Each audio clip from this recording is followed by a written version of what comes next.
During the time of Umar ibn al-Khattab radiallahu anhu, there were two men who brought in a young boy dragging into the courthouse.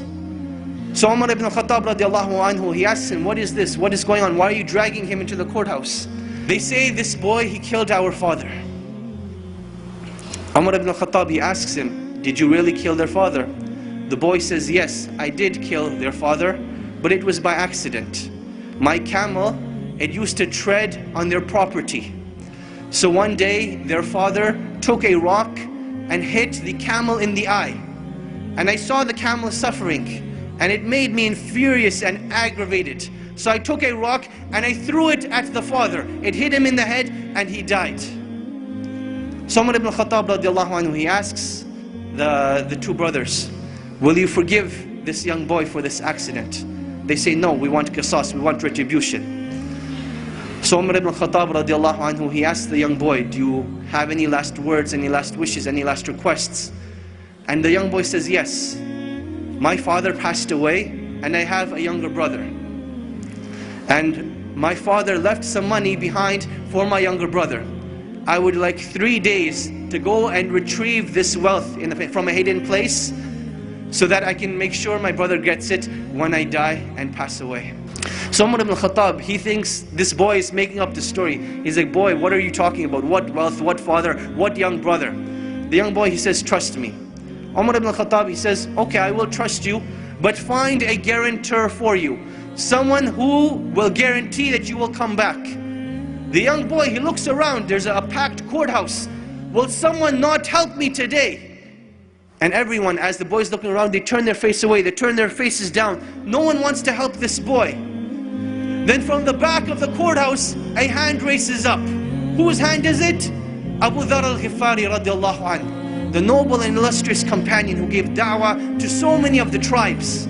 He says, I will be the guarantor of this boy. Now understand what it means to be the guarantor. Meaning that if this boy does not come back, it is the head of Abu Dharr al-Ghifari radiallahu anhu that will be chopped off, that he will be killed. Abu Dharr al-Ghifari, he says, I will be the guarantor. So the boy goes away. The first day goes by, the boy is nowhere to be seen. The second day goes by, the boy is still nowhere to be seen. Asr time comes on the third day. The two brothers go to Abu Dharr al-Ghifari radiallahu anhu, and they say, come with us to the courthouse. It is time. Abu Dharr al-Ghifari radiallahu anhu says, I will come to the courthouse, but the day does not end until Maghrib.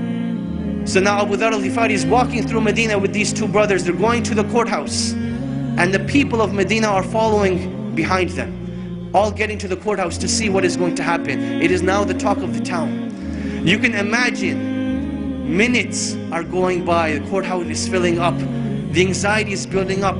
Will Abu Dharr al-Ghifari have his life sacrificed for the mistake of a boy? And literally minutes before the adhan of Salatul Maghrib, the boy rushes in.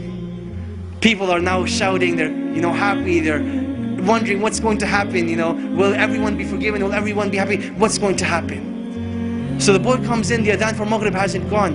Umar ibn al-Khattab radiallahu anhu, he asks the boy, oh boy, why did you come back? I did not send a spy behind you, I did not send anyone to follow you. What made you come back?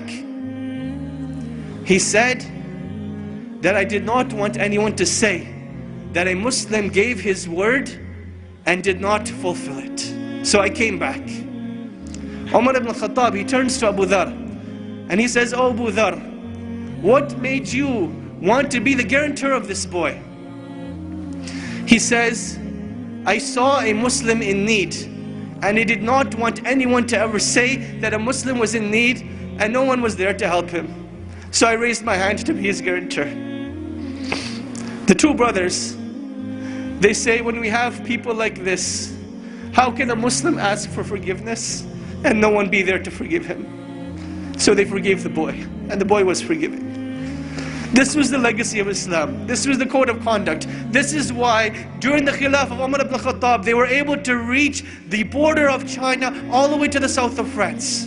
Because they had strong relationships with Allah. They did things with ihsan, and they lived with the code of conduct of Islam. And this is when Allah subhanahu wa ta'ala will restore the izzah of this nation and will make us once again proud of the great legacies that have been left behind, in hopes that one day we will be called a great legacy.